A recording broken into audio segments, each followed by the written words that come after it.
नमस्कार. 9:30च्या बातमीपत्रात मी श्रीराम केळकर आपलं स्वागत करतो. सुरुवातीला एक नजर ठळक बातम्यांवर. वसुंधरेच्या रक्षणासाठी पॅरिसमध्ये आजपासून हवामान बदल विषयक आंतरराष्ट्रीय परिषदेचा आरंभ. कार्बन उत्सर्जन कमी करण्याचं ओझं भारतासारख्या विकसनशील देशांवर टाकणं नैतिकदृष्ट्या अयोग्य, पंतप्रधानांचा विकसित राष्ट्रांना इशारा. असहिष्णुतेच्या मुद्द्यावरून लोकसभेत खडाजंगी, गदारोळामुळे कामकाजात व्यत्यय. भारताचं सकल राष्ट्रीय उत्पन्न गेल्या तिमाहीत 7.4%, चीनच्या तुलनेत भारत अग्रक्रमावर. पुढच्या नोव्हेंबरपूर्वी संपूर्ण मुंबई शहर सीसीटीव्ही निगराणीखाली येणार, यंत्रणेच्या पहिल्या टप्प्याचं मुख्यमंत्र्यांच्या हस्ते लोकार्पण. येत्या 26 जानेवारीपर्यंत सेवा हमी कायद्यातल्या 200 सेवा ऑनलाईन करणार मुख्यमंत्री.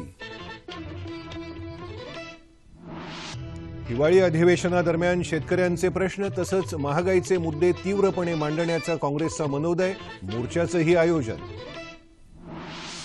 आणि गोव्यात आंतरराष्ट्रीय चित्रपट महोत्सवाची सांगता, रशियन चित्रनिर्माता निकिता मिखालकोव्ह जीवन गौरव पुरस्कारानं सन्मानित.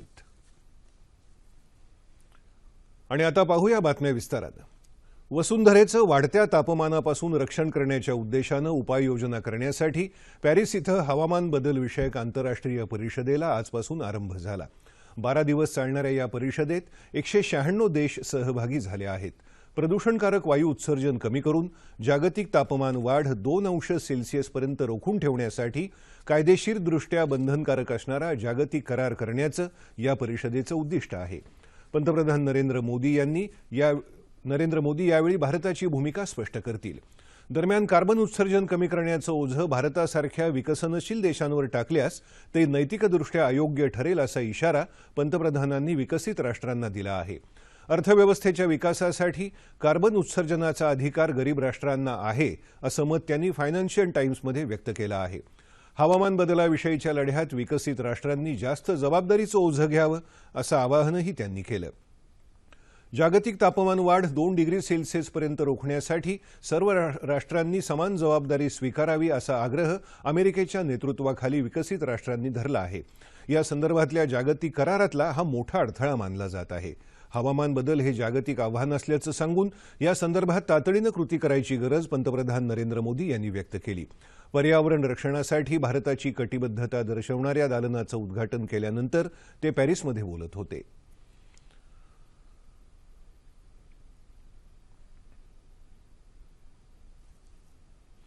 लोकसभेत आज असहिष्णुतेच्या मुद्द्यावर जोरदार खडाजंगी झाली.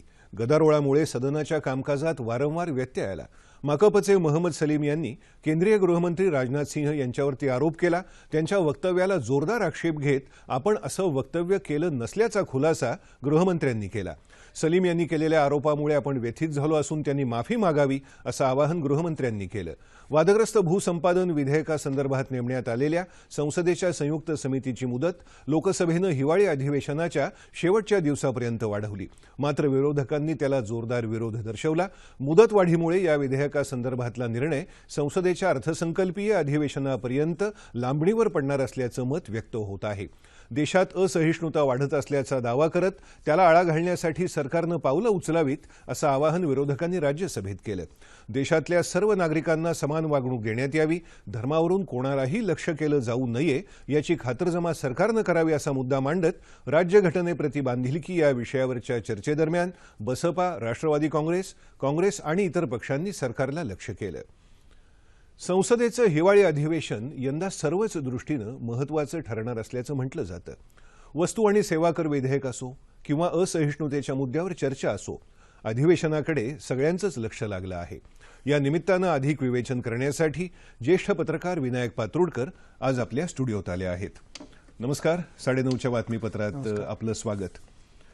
हे अधिवेशन पहिल्या दिवसापासूनच प्रसारमाध्यमांचं आणि सगळ्यांचं लक्ष वेधून घेणारं ठरलं.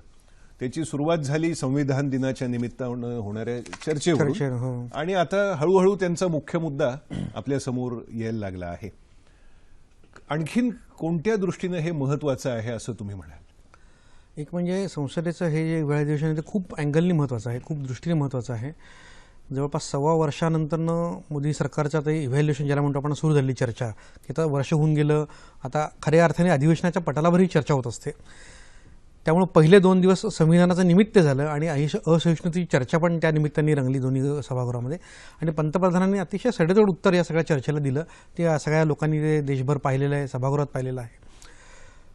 गेले 5-6 महिने जी काही चर्चा एकदम असहिष्णुती झाली त्याच्या दृष्टीने तोही अधिवेशनावर त्याचा परिणाम होणार हे स्वाभाविक आहे. म्हणजे विरोधक तो मुद्दा उचलून धरणार वगैरे वगैरे गोष्ट करेल.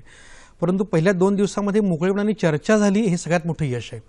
कुठेही कामकाज म्हणजे ठीक आहे, म्हणजे आपण गोंधळ करतो, आपल्याला इम्प्रेशन असं सगळ्यांचं आहे की पण चर्चा खूप मोकळेपणाने झाली, आरोप प्रत्यारोप झाले. परंतु पहिल्यांदाच संसदेच्या याच्याने की मोकळेपणाने चर्चेचं वातावरण ज्याला म्हणतो आपण, किंवा तुम्ही मतं मांडा, तुमची मतं जी लोकांना कळू द्यात, तुमची भूमिका पक्षाची असेल व्यक्तीची असेल ती सभागृहापर्यंत यायला पाहिजे. हा जो अँगल होता तो मला असं वाटतं तो सभागृहात दिसला आणि त्या दृष्टीने ती चर्चा खूप महत्त्वाची दिसली. हा एक पहिला मुद्दा.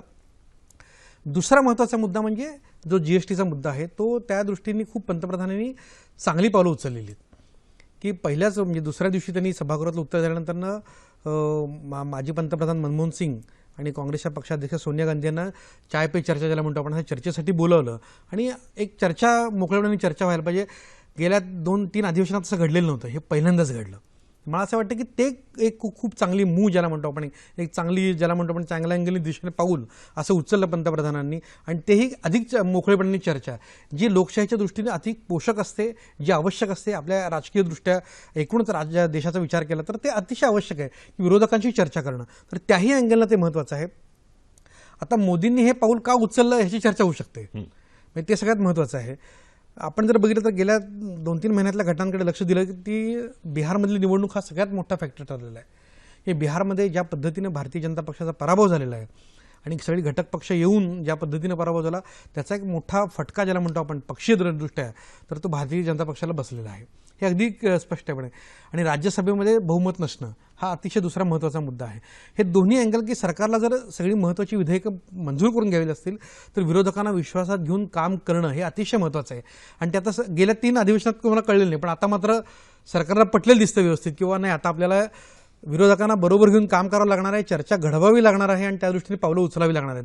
आणि त्याच दृष्टीने मला असं वाटतं की मोदी सरकारने उचललेलं पावलं ही चर्चेच्या दृष्टीने खूप महत्त्वाची ठरणार आहेत. त्या अँगलने हे अधिवेशन महत्त्वाचं आहे. म्हणजे संघर्षाकडून संवादाकडे त्यांनी आता पाऊल उचललं असं म्हणायला हरकत नाही खरं तर. आणि संवाद आपल्या लोकशाहीमध्ये संवाद सगळ्यात महत्त्वाचा असतो. म्हणजे मोदींनी पण त्यांच्या भाषणामध्ये तुम्ही जर ऐकलं असेल तर आम्हाला संवादावर भर द्यायचा आहे. म्हणजे आंबेडकरांचे उदाहरण घेऊन ते खूप छान बोलले किंवा पण आणि आंबेडकरांनी ज्या पद्धतीनं आपली घटना तयार केली तो सगळा जर आपण उदाहरण बघितलं तर त्यांचा सगळ्याचा रोख हा सगळा संवादाकडेच होता.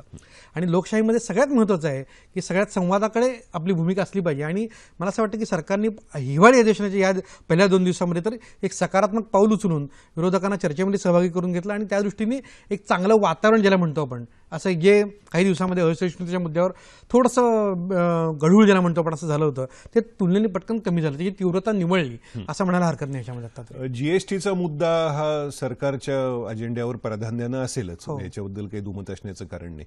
त्यानं ते त्वरित पास करून घेणं गरजेचं आहे.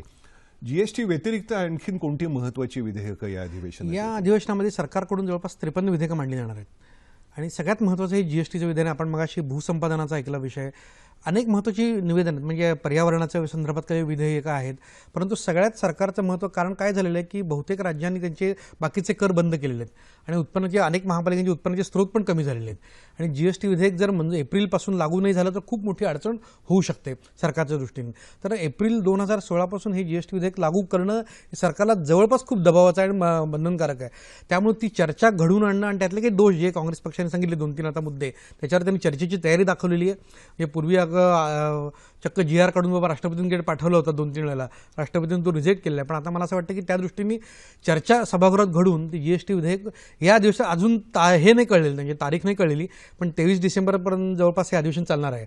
तर कदाचित त्याच्या आधीच ते चर्चेवर पटलावर आणतील आणि चर्चा घडून आणतील अशी आत्ता तरी शक्यता आहे. त्या दृष्टीने पावलं उचललेली त्यांनी. एकंदर भारतीय अर्थव्यवस्थेला वेगळी दिशा देणारं हे विधेयक ठरेल. जीएसटीच्या बाबतीत बोलायचं झालं तर म्हणजे तो पास झाल्यानंतर प्रस्ताव मेक इन इंडियाच्या संदर्भात जीएसटीचं काय महत्त्व सांगाल तुम्ही? नाही, याच्यामध्ये जीएसटीच्या दृष्टीने एक महत्त्वाचं लक्षात घेतलं पाहिजे की राज्य आणि केंद्र सरकारचा एक समानता येणार आहे. म्हणजे आता आपल्याला अनेक वेगवेगळ्या पातळीवरचे जे कर द्यावे लागत आहेत सेवा आणि वस्तू करचा जो आत्ता हा जो आहे त्याच्यामध्ये एक लाईन येणार आहे, त्याच्यामध्ये एकच तुम्हाला तो जीएसटीचा कायदा लागू होणार आहे, जेणेकरून खूप म्हणजे आपण जे भरमसाठ किंवा वेगवेगळ्या खिडक्या ज्या आहेत त्या सगळ्या एक खिडकी योजना होणार आहे. त्याचा एक मोठा फायदा व्यापाऱ्यांना होणार आहे, सरकारला पण होणार आहे, हिशोब ठेवणार. बरं, हे सगळं संगणकीकरण ज्याला म्हणतो आपण, एक कॉम्प्युटरायझेशन होणार आहे. त्याचा एक फायदा की एक लाईनमध्ये किंवा एक बटन दाबलं की तुम्हाला तुमचं सगळं किती द्यायचे किती घ्यायचे, तुम्हाला सरकारला किती द्यायचे सगळं क्लीन दिसणार आहे. त्याचा मोठा फायदा आहे. खरं तर खूप चांगलं महत्त्वाचं विधेयक आहे, परंतु आपण ते पुरेशा माध्यमातून लोकांपर्यंत गेलेलं नाही आहे. तर ते जाणं आवश्यक आहे. ती जर सभागृहात चर्चा झाली तर कदाचित लोकांना त्यातले काय प्रोज अँड कॉन्स ज्याला म्हणतो आपण, त्यातल्या चांगल्या आणि वाईट बाजू दोन्ही पण त्या जीएसटीमधल्या कदाचित जर त्रुटी असतील तर दूर पण होतील त्याच्यामध्ये. तर ती चर्चा मला असं वाटतं सभागृहात होणं आवश्यक आहे. तर त्या दृष्टीने सरकारने चर्चेची तयारी दाखवलेली आहे आणि कदाचित राज्यसभा आणि दोन्ही सभागृहामध्ये मोठ्या प्रमाणामध्ये चर्चा होईल आणि कदाचित त्यातले लूपहोल्स दूर होऊन हे जीएसटी विधेयक लागू होण्याची शक्यता आहे. याशिवाय भूसंपादनाचा हे जे महत्त्वाचं विधेयक आहे ते पण महत्त्वाचं विधेयक त्यांनी आजच शेवटपर्यंत लांबणीवर टाकलेले, शेवटच्या आठवड्यापर्यंत ती चर्चा आहे. पर्यावरणाची 2-4 विधेयकं त्याच्यामध्ये महत्त्वाची शिल्लक आहेत, तर त्याची चर्चा सरकारच्या दृष्टीने खूप विधेयकही मंजूर होणं आवश्यक आहे. जवळपास 53 विधेयकाचा जर उल्लेख केला तर ती जर विधेयक मंजूर झाली तर सरकारला खूप फायदेशीर होणार आहे. पण तेवढी सगळी होणार नाहीत पटलावर, काही प्रश्नोत्तराच्या तासामध्ये पटकन मिटतील, पण त्यातले हे जे महत्त्वाचे आहेत ते कदाचित पटलावर येतील आणि चर्चा होईल त्याची. हां, माझा संदर्भ मेक इन इंडियाच्या बद्दल होता. हां, मेक इन इंडियाच्या दृष्टीने बघा कसं झालं, गेल्या 5-6 महिन्यामध्ये ज्या म्हणजे मोदी सरकारने स्वतः नरेंद्र मोदींनी ज्या पद्धतीने मेक इन इंडियाचा प्रसार आणि प्रचार आज जगभर केलेला आहे, तर त्या दृष्टीने आत्ता म्हणजे आता परदेशी गुंतवणुकीला पोषक वातावरण देशामध्ये निर्माण करणं हा त्यातला जो महत्त्वाचा अँगल आहे. तर त्याच दृष्टीने मेक इन इंडियाची फ्रेम किंवा ज्याला म्हणतो चौकट तयार केलेली आहे.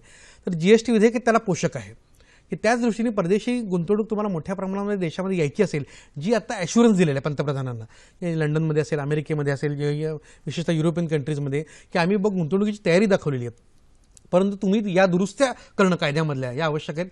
तर त्या दृष्टीने परकीय गुंतवणुकीच्या दृष्टीने खूप महत्त्वाचं विधेयक ठरणार आहे आणि तो अँगल त्या मेक इन इंडियाला खूप महत्त्वाचा आहे. बरोबर. शेवटचा पण महत्त्वाचा प्रश्न, असहिष्णुतेचा मुद्दा दोन्ही सभागृहांमध्ये गाजतोय. संसदेत त्याच्यावर गदारोळही झाला. होय, तुम्ही एक ज्येष्ठ पत्रकार म्हणून या मुद्द्याकडे कसं बघता? म्हणजे आजच मला असं वाटतं की असहिष्णुतेच्या मुद्द्यावर आजही मला वाटतं केंद्रीय गृहमंत्री खूप भडकले होते आणि राजनाथ सिंग सलीम यांनी जो आरोप केलेला आहे, तर मला असं वाटतं की गेल्या 5-6 महिन्यामध्ये अनेक सेलिब्रिटीजनी अनेक पातळींवर, संघटनांवर, दोन्ही उजव्या आणि डाव्या, धार्मिक अनेक संघटनांनी या मुद्द्यांवर चर्चा घडून आणलेली आहे देशभर. अनेकांनी म्हणजे आमिर खानचं वक्तव्य सगळ्या देशभराला माहिती आहे, काय झालं की देश सोडून जाण्याची भाषा वगैरे त्यांच्या पत्नीने केली वगैरे. पहिली गोष्ट म्हणजे असहिष्णुतेचं आपल्यापर्यंत किती वैयक्तिक आहे हे बघितलं पाहिजे. आज मी रस्त्यावर हिंडू शकतो, सगळं खाऊ पिऊ शकतो, बोलू शकतो, मला कुठलंही आचारसंहितेनं माझ्या विचारावर बंधनं नाही आहेत. आपण आता कसं आहे, असहिष्णुता ही व्यक्तिसापेक्ष असते बऱ्याचदा, आणि माझं वैयक्तिक मत आणि समाजाचं वैयक्तिक मत, एखाद्या गटाचं मत, माझं मत हे समोरच्याला कदाचित दुखावणार असू शकतं, ती वैयक्तिक भावना असते आणि त्याला ते असहिष्णू वाटू शकतं. परंतु आपण जर आपल्या देशाचा आणि आपला एकूण जर इतिहास लक्षात घेतला तर बऱ्यापैकी आपल्या देशामध्ये सहिष्णुतेचं वातावरण आपण केलेलं आहे. म्हणजे असं नाही आहे की पण या देशामध्ये प्रचंड मोठ्या प्रमाणात यापूर्वी दंगली झालेल्या आहेत, अनेक मोठं आपण पचवलेलं आहे, सगळं हल्ले झालेले आहेत.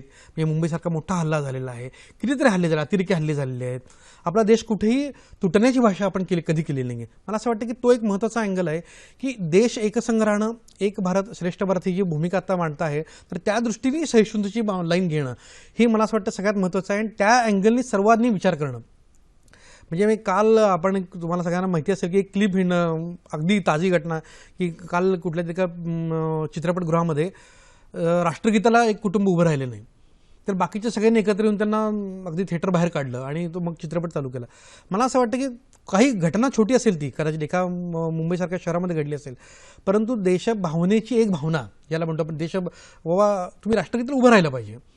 मला असं वाटतं की ही सहिष्णुतेची एक मेसेज ज्याला म्हणतो आपण, तो जायला पाहिजे. तो गेलेला आहे बऱ्यापैकी, असतो बऱ्याचदा, परंतु काही दबाव गटांना असं वाटतं किंवा काही गटांना असं वाटतं किंवा हे असहिष्णुतेचं वातावरण कदाचित त्यांना पचणारं नसेल, पटणारं नसेल, बऱ्याचदा असं वातावरण निर्माण होतं. परंतु हाही मुद्दा जो आपण सुरुवातीला बोलला की संवादाने प्रश्न सुटू शकतो, मला असं वाटतं की संवादी वातावरण जर असेल तर कुठेही देशामध्ये असहिष्णुतेची भावना फार काळ टिकणार नाही आणि टिकवली जाणार नाही. अधिवेशन सुरू झालं त्या दिवशी घटनाकारांना सर्वांनी अभिवादन केलं आणि त्या घटनाकारांना ह्याच्यात जे कल्याणकारी राज्य ज्याला आपण वेलफेअर स्टेट ते अपेक्षित आहे, सर्वसामान्य माणसाला ही कल्याणकारी राज्य अपेक्षित आहे. संवादातून एकमेकाच्या सहमतीने सरकारचं पाऊल या दिशेला पडेल अशा आशेसह आज आपण थांबूया. नमस्कार. संसदेच्या हिवाळी अधिवेशनाच्या संदर्भात आपण चर्चा केली. ज्येष्ठ पत्रकार विनायक पात्रुडकर यांच्याशी. वळूया पुढच्या बातम्यांकडे. शोध ही एक निरंतर प्रक्रिया असून नवनवीन संशोधनांचा लाभ समाजाला होण्याकरता शिक्षण आणि उद्योग यांच्यात एक दुवा असणं आवश्यक आहे, असं मत राष्ट्रपती प्रणव मुखर्जी यांनी व्यक्त केलं आहे. राष्ट्रपती सध्या गुजरात आणि दीवच्या दौऱ्यावर असून ते आज अहमदाबाद इथं IIMच्या एका कार्यक्रमात बोलत होते. संशोधन ही आर्थिक विकासाची गुरुकिल्ली असून त्यातूनच त्या राष्ट्राची आणि समाजाची नवीन आव्हानांना आणि गरजांना तोंड देण्याची क्षमता आणि परिपक्वता दिसून येते, असं राष्ट्रपती म्हणाले.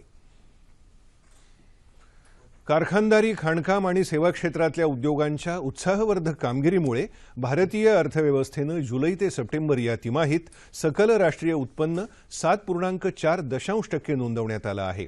गेल्या वर्षी याच काळात असलेल्या 8.9% या वृद्धीपेक्षा हा दर निश्चितच कमी असला तरी एकंदर जागतिक मंदीच्या पार्श्वभूमीवर भारतीय अर्थव्यवस्थेनं मात्र गती घेतल्याचं चित्र आहे. या तिमाहीत चीनच्या सकल राष्ट्रीय उत्पन्नाचा विकास दर भारताच्या तुलनेत घसरला असून तो 6.9% नोंदवण्यात आला. केंद्रीय सांख्यिकी कार्यालयानं जाहीर केलेल्या आकडेवारीनुसार व्यापार, हॉटेल उद्योग, वाहतूक, दळणवळण या क्षेत्रांमध्ये, त्याचप्रमाणे प्रसारण, वित्तीय सेवा, विमा, बांधकाम, कारखानदारी आणि व्यावसायिक क्षेत्राच्या उत्कृष्ट कामगिरीमुळे भारताला हा विकासदर गाठता आला आहे. 2016च्या 26 नोव्हेंबरपूर्वी संपूर्ण मुंबई शहर CCTVच्या निगराणीखाली आणण्यात येईल अशी ग्वाही मुख्यमंत्री देवेंद्र फडणवीस यांनी दिली आहे. दक्षिण मुंबईतल्या अतिमहत्त्वाच्या ठिकाणी बसवण्यात येणाऱ्या 1381 CCTV यंत्रणेच्या पहिल्या टप्प्याचं लोकार्पण मुख्यमंत्र्यांच्या हस्ते आज झालं. त्यावेळी ते बोलत होते. शहरात घडणाऱ्या गुन्ह्यांना पायबंद घालून तातडीनं तपास होण्यासाठी CCTVची मदत होणार असल्यानं पोलिसांची कार्यक्षमता आणि पारदर्शकता वाढायला मदत होणार आहे. कमीत कमी मनुष्यबळाचा वापर करून जनतेला अधिकाधिक सेवा देण्यासाठी आधुनिक तंत्रज्ञानाचा वापर होणं आवश्यक असल्याचं मुख्यमंत्री म्हणाले. राज्यातल्या प्रमुख शहरांमध्ये CCTVचं भक्कम जाळं उभारण्यात येणार असल्याची माहिती त्यांनी दिली. थोडक्यात मुंबईला स्मार्ट बरोबरच सुरक्षित शहर बनवण्याचा मनोदय मुख्यमंत्र्यांनी यावेळी स्पष्ट केला.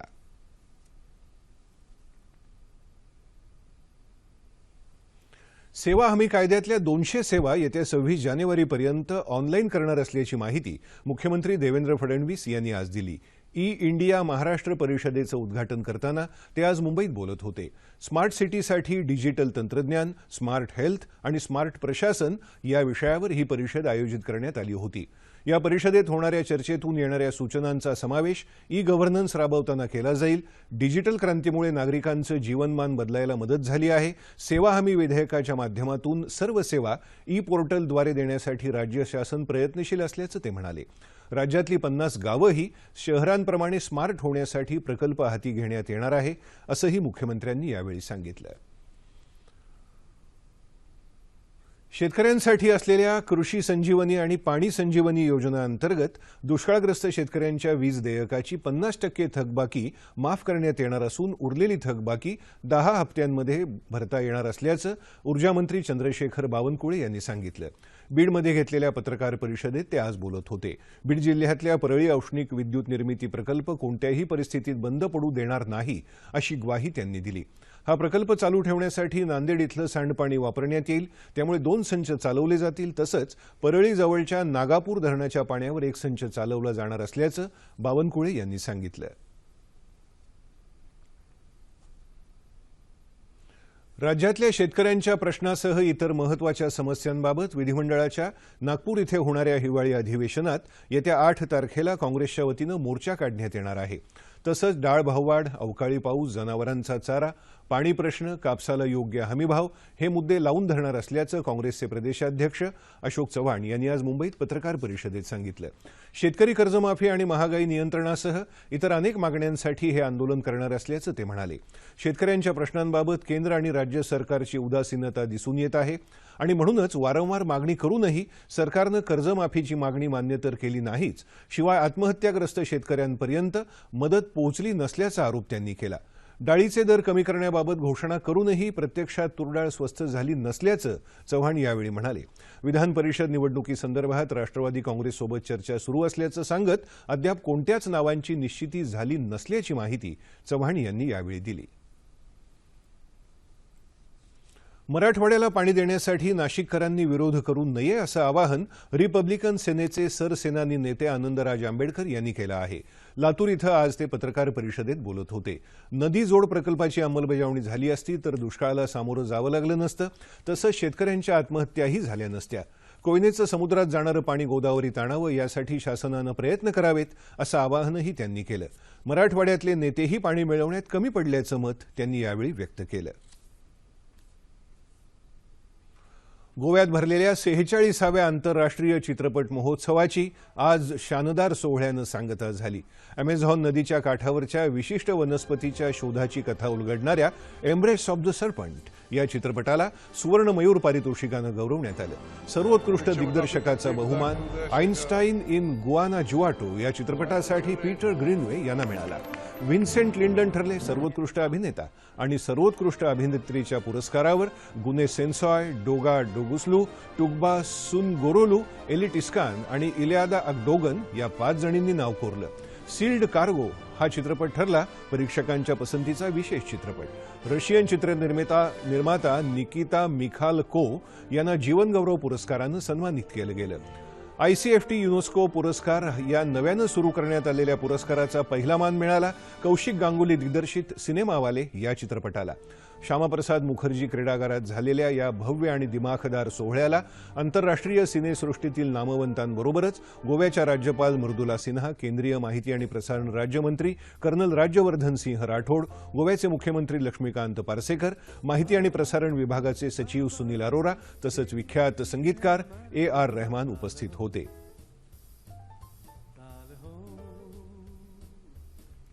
अहमदनगर जिल्ह्यातल्या राळेगणसिद्धी इथं आज राज्य सरकार आणि अण्णा हजारे युवा प्रतिष्ठान यांच्या वतीनं शासन आपल्या दारी आणि महाराजस्व अभियान या कार्यक्रमांचं आयोजन करण्यात आलं होतं। यावेळी गरजूंना जातीचे दाखले, सातबाराचे उतारे आणि आवश्यक कागदपत्र देण्यात आली। तसंच ग्रामसुरक्षा दलातल्या युवकांना पोलिसांतर्फे लाठ्या आणि शिट्ट्यांचं वाटप करण्यात आलं। याशिवाय रक्तदान शिबिरही आयोजित करण्यात आलं होतं। या कार्यक्रमाला ज्येष्ठ सामाजिक कार्यकर्ते अण्णा हजारे, विभागातले तहसीलदार, प्रांत अधिकारी, सरपंच, पोलीस निरीक्षक आणि ग्रामस्थ उपस्थित होते। कोल्हापूरमधल्या सगळ्या पुरोगामी संघटनांनी आज सनातन संस्थेमार्फत आयोजित जनसंवाद या सभेबाबत चिंता व्यक्त केली आहे। यासाठी राजर्षी शाहू महाराजांच्या पुतळ्यासमोर बसून त्यांनी ही चिंता व्यक्त केली। या जिल्ह्याची पुरोगामी जिल्हा अशी ओळख आहे आणि या पुरोगामी जिल्ह्यात प्रतिगामी लोकांकडून जनसंवाद कार्यक्रम घेतले जात आहेत, ही चिंतेची बाब असल्याचं या संघटनांनी म्हटलं आहे।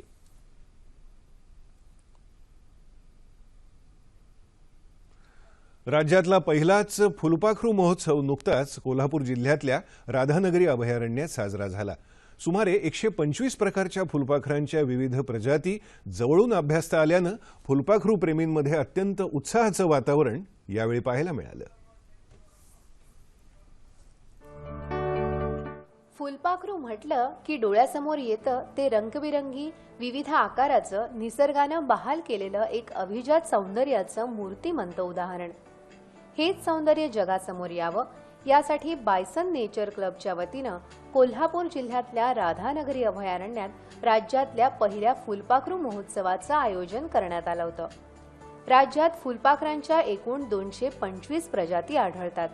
त्यापैकी 125 प्रजाती एकट्या राधानगरी अभयारण्यात आहेत। देशातलं सर्वात मोठं फुलपाखरू म्हणून परिचित असलेलं सदर्न बर्डविंग आणि ब्लू मॉर्मॉन फुलपाखरू प्रेमींमध्ये विशेष प्रिय आहेत। महाराष्ट्राचा राज्य फुलपाखरू असलेलं ॲटलास मॉथ असेल, भारतातील सर्वात मोठं सदर्न बर्ड विंग असेल किंवा सर्वात छोटं ग्रासवेल ज्यूट असेल, अशा पद्धतीची वेगवेगळी फुलपाखरं आणि ही फुलपाखरांची दुनिया या ऑक्टोबर, नोव्हेंबर, डिसेंबर या 3 महिन्यामध्ये खूप प्रमाणात असते। देशभरातले अनेक फुलपाखरू अभ्यासक या महोत्सवात सहभागी झाले होते। डोळ्यांना नेत्रसुख देणारी ही फुलपाखरं अत्यंत चपळ असतात। नक्षीदार मखमली पंखांचं वरदान लाभलेली देखणी नाजूक फुलपाखरं पाहताना प्रत्येक फुलपाखरू प्रेमीच्या चेहऱ्यावर आनंद ओसंडून वाहत होता। स्ट्रिप टायगर बघितला, जेझबेल बघितला, तसंच त्याच्यामध्ये हा होता ग्लॉसी टायगर होता आणि अजून स्टेट बटरफ्लाय कुठं मिळतो आणि कसा दिसतो हेच लोकांना माहित नाही. त्यामुळे असं आयोजित केलं पाहिजे की बटरफ्लाय काय आहे, त्यांचं बिहेवियर काय आहे आणि कुठं दिसतात, आपण काय केलं पाहिजे. हल्ली रासायनिक खतांच्या होत असलेल्या बेसुमार वापरामुळे तसंच वाढत्या प्रदूषणामुळे फुलपाखरांचा जीव धोक्यात आला आहे.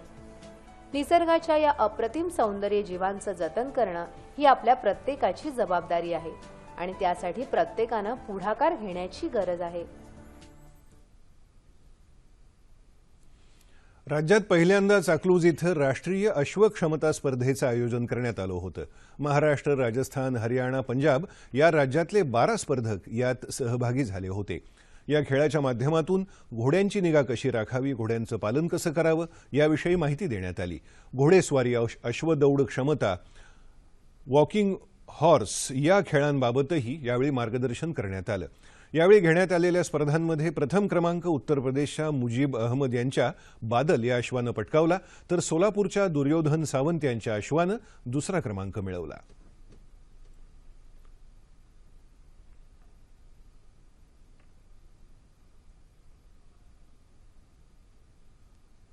धुळे इथल्या पोलीस मैदानावर 17व्या पॅरा मोटर कॅम्पचं आज आयोजन करण्यात आलं होतं.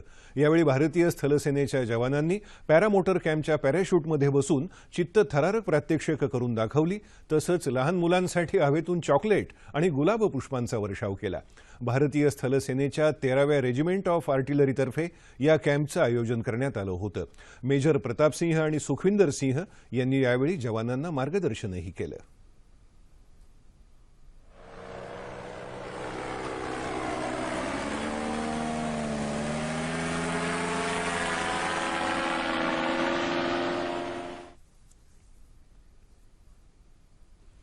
आणि आता एक नजर हवामानावर. येत्या 36 तासात संपूर्ण राज्यातलं हवामान प्रामुख्यानं कोरडं राहील असा हवामान खात्याचा अंदाज आहे. आणि आता तापमान अंश सेल्सिअसमध्ये. मुंबई कमाल 37, किमान 21. नागपूर कमाल 32, किमान 16. पुणे 31 आणि 16. औरंगाबाद 32 आणि 19. नाशिक कमाल 32, किमान 17. कोल्हापूर 32 आणि 19. रत्नागिरी 35 आणि 21. सोलापूर कमाल 35, किमान 19. आणि अमरावती 32 आणि किमान 18 अंश सेल्सिअस. शेवटी ठळक बातम्या पुन्हा एकदा. वसुंधरेच्या रक्षणासाठी पॅरिसमध्ये आजपासून हवामान बदल विषयक आंतरराष्ट्रीय परिषदेचा आरंभ. कार्बन उत्सर्जन कमी करण्याचं ओझं भारतासारख्या विकसनशील देशांवर टाकणं नैतिकदृष्ट्या अयोग्य, पंतप्रधानांचा विकसित राष्ट्रांना इशारा. असहिष्णुतेच्या मुद्द्यावरून लोकसभेत खडाजंगी, गदारोळामुळे कामकाजात व्यत्यय. भारताचं सकल राष्ट्रीय उत्पन्न गेल्या तिमाहीत 7.4%, चीनच्या तुलनेत भारत अग्रक्रमावर. पुढच्या नोव्हेंबरपूर्वी संपूर्ण मुंबई शहर सीसीटीव्ही निगराणीखाली येणार, यंत्रणेच्या पहिल्या टप्प्याचं मुख्यमंत्र्यांच्या हस्ते लोकार्पण. येत्या 26 जानेवारीपर्यंत सेवा हमी कायद्यातल्या 200 सेवा ऑनलाईन करणार मुख्यमंत्री. हिवाळी अधिवेशनादरम्यान शेतकऱ्यांचे प्रश्न तसंच महागाईचे मुद्दे तीव्रपणे मांडण्याचा काँग्रेसचा मनोदय, मोर्चाचंही आयोजन. आणि गोव्यात आंतरराष्ट्रीय चित्रपट महोत्सवाची सांगता, रशियन चित्रनिर्माता निकिता मिखालकोव्ह जीवनगौरव पुरस्कारानं सन्मानित. याबरोबरच हे बातमीपत्र संपलं. पुन्हा भेटूया उद्या सकाळी 8:30 वाजता आपल्या सह्याद्री वाहिनीवर. नमस्कार.